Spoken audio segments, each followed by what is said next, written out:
दोस्तों, आज हम बात कर रहे हैं खुश रहना कैसे संभव है।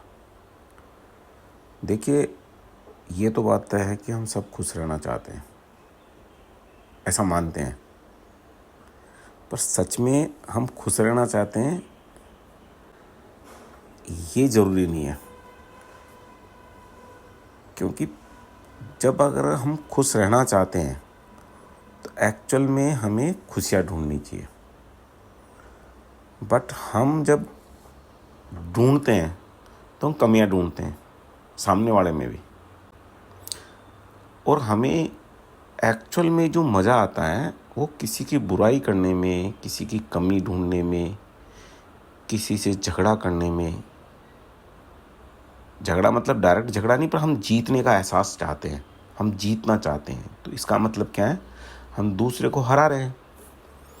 जब ये एक मानव प्रकृति है कि हमें जो मज़ा है ना वो उन चीज़ों में आता है जिसको हम एक्चुअल में अच्छा नहीं मानते हैं, आदर्शवाद नहीं मानते हैं, बट करते वो ही है। अगर हम अपने 24 घंटे का एनालिसिस करें, 8 घंटे नींद के हटा दें, 4-5 घंटे हमारे डेली रूटीन के हटा दें और 7-8 घंटे मानो हम काम करते हैं, बाकी जो 4-5 घंटे होते हैं अगर हम वो देखेंगे तो हम अधिकतर टाइम उसमें से उन चीज़ों को देखते, सुनते और करते हैं जिनमें या तो किसी की बुराई है या कुछ ऐसा है जिससे हमें कुछ नहीं मिल रहा है। अल्टीमेटली हम किसी से झगड़ा करके जीत जाए, बहस में जीत जाएं, कुछ ऐसा इंस्टाग्राम पे देख रहे हैं जो लोग लड़ रहे हैं, बट हमें वो एहसास अच्छा लगता है।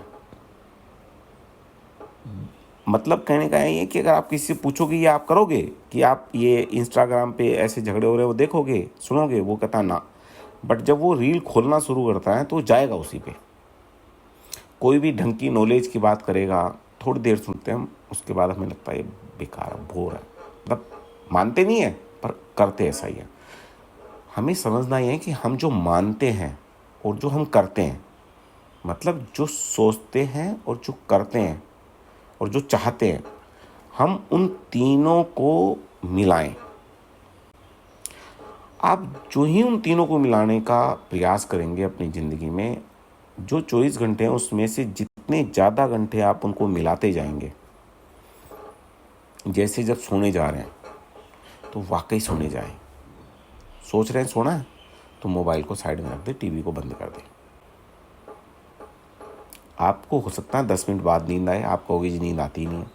आंख बंद करो और अपने जो सपने आपके हैं कि आपको एक घर चाहिए अच्छा, आपको ज़्यादा कमाई चाहिए, आपको घूमने जाना है, उनके बारे में सोचो। अच्छा अच्छा सोचो अपनी ज़िंदगी में। एस्पिरेशंस जो आपकी जो इच्छाएं हैं उनके बारे में सोचो। और सोचते सोचते कब नींद आ जाएगी पता ना चलेगा। बट जब तक आप जागते रहोगे ना, विश्वास करो मज़ा आएगा। आप थोड़े दिनों बाद सोचेंगे यार नींद कम से कम 10 मिनट 20 मिनट बाद ही आनी चाहिए। और जब सुबह उठो तो पहले उठने की खुशी लो, ये नहीं मैं क्यों उठ रहा हूँ, अरे यार आज तो नींद नहीं आई। सोचो मुझे बहुत अच्छी नींद आई, क्योंकि जो आप चाहते थे जब आप वो कर रहे हो, तो ये कैसे संभव है कि आपको नींद आई भी बट खुशी नहीं मिली, चाहते भी नींद ही थे। देखिए ये संभव नहीं है, क्योंकि अगर आप जो चाहते हो वो हो रहा है तो उसको एन्जॉयमेंट को फील करो, अंदर तक फील करो, दिल से स्वीकार करो, ग्रेटिट्यूड फील करो, भगवान को धन्यवाद दो, उस परिवार को धन्यवाद दो अपने कि मैं 10 बजे 11 बजे बिस्तर पे गया और सो गया। अब सेम टाइम पे दूसरी बात, हमारी खुशी जिन चीज़ों से जुड़ी हुई है वो नोट करो। आज के ज़माने में सबसे इम्पोर्टेंट चीज़ है पैसा, दूसरा इम्पोर्टेंट चीज़ है रिलेशनशिप, तीसरी इम्पोर्टेंट चीज़ें जो आपके इर्द गिर्द आपके बच्चे वो सही प्रोग्रेस कर रहे हैं, चाहे वो पढ़ाई में हो चाहे कैरियर में हो।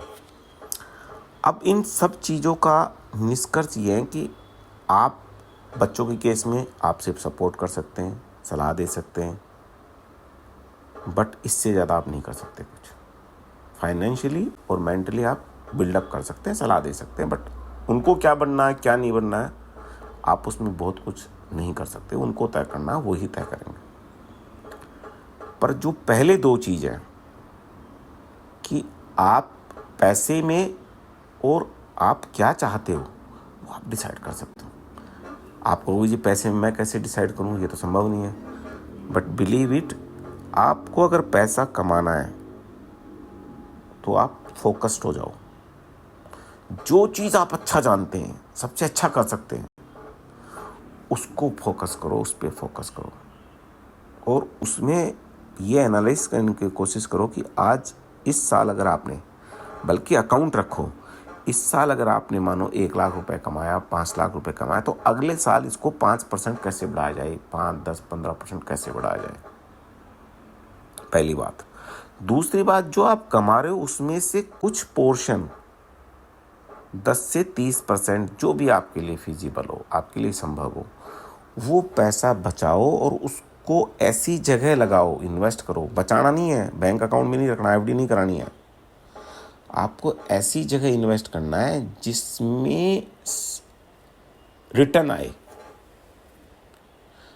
अब वो रिटर्न कैसे आएगी, जैसे आपने कोई मकान खरीद लिया जिसका किराया आता है, कोई खेती की ज़मीन ली जिसमें खेती किसी और कोई करता है, बट आपको वो मंथली ईयरली कुछ पैसे देता है। तो दो तरीके से हो गया कि उसकी एक तो रिकरिंग इनकम हो गई आपके पास, दूसरा उस ज़मीन की कीमत बढ़ेगी। ऐसे ही आप म्यूचुअल फंड में लगाओ तो म्यूचुअल फंड में उनकी वैल्यू बढ़ेगी, और अगर आप स्टॉक्स में लगाओगे तो डिविडेंड भी आता है और वैल्यू बढ़ती है।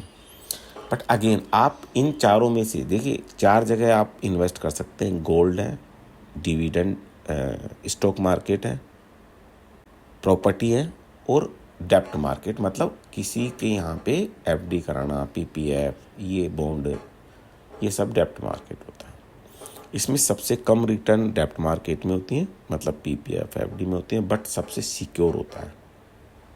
बट ध्यान रखिए, आपको बहुत ज़्यादा, अगर आपकी उम्र कम है तो बहुत ज़्यादा सिक्योरिटी पे फोकस नहीं करना। अगर आप 30-40 के आसपास है तो फोकस नहीं करना। या आपके पास खाने के लिए आप कमा रहे हो और उतना पैसा आपके पास है कि ये पैसा तो रिस्क, अगर छोटी रिस्क, समय की रिस्क होती है शेयर मार्केट में। मेरा मतलब पैसा शेयर मार्केट में कभी नहीं डूबता, समय लगता है, पहले 2 से 3 साल में हो सकता है कम हो जाए। अगर आप म्यूचुअल फंड के थ्रू इन्वेस्ट करेंगे तो 2 साल 3 साल रिस्क रहती है कि मार्केट गिरेगा, वोलेटाइल होता है मार्केट, कभी ऊपर कभी नीचे होता है। बट अगर आप लॉन्ग टर्म है म्यूचुअल फंडों में तो निश्चित मानिए आप एफडी से डबल रिटर्न देंगे, क्योंकि वो उन बिजनेसेस में इन्वेस्ट कर रहे हैं जिनमें आप जैसे करोड़ों लोग नौकरियां करके अपने घर चला रहे हैं। तो वो बिजनेसेस नहीं बंद होते हैं, बिजनेसेस में कभी उतार चढ़ाव आता है। दूसरा, मार्केट में बिना बिजनेस के उतार चढ़ाव के भी उतार चढ़ाव आता है। ट्रंप ने कुछ कह दिया मार्केट गिर जाएगा, कुछ अच्छा कह दिया बढ़ जाएगा, बट इसका मतलब ये है टेम्परेरी होता है, परमानेंट तो बढ़ना ही है, क्योंकि बिजनेस तो बढ़ता ही है। आप जिस कंपनी में काम कर रहे थे, आप देखो, अगर 100 कंपनी आप जानते हो तो 100 कंपनी में से 2 कंपनी 5 कंपनी बंद हुई होगी, 95 तो ग्रो कर रही है, 90 तो ग्रो कर रही है। आपके म्यूचुअल फंड भी 100 कंपनी में पैसे लगाएंगे, 50 कंपनी में पैसे लगाएंगे, 1, 2, 3 डूब सकते हैं, मतलब बाकी ग्रो करेगी तो आपका पैसा भी ग्रो करेगा। तो खुश रहने के लिए आपको पहली चीज कमाना सीखना है। बिना कमाए खुश नहीं रहा जा सकता, वो बहुत मुश्किल है, मैं नहीं जानता।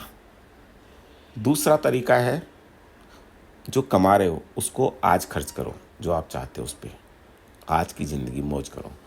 पर 15 से 10 से 30% आप अपने भविष्य के लिए बचाओ,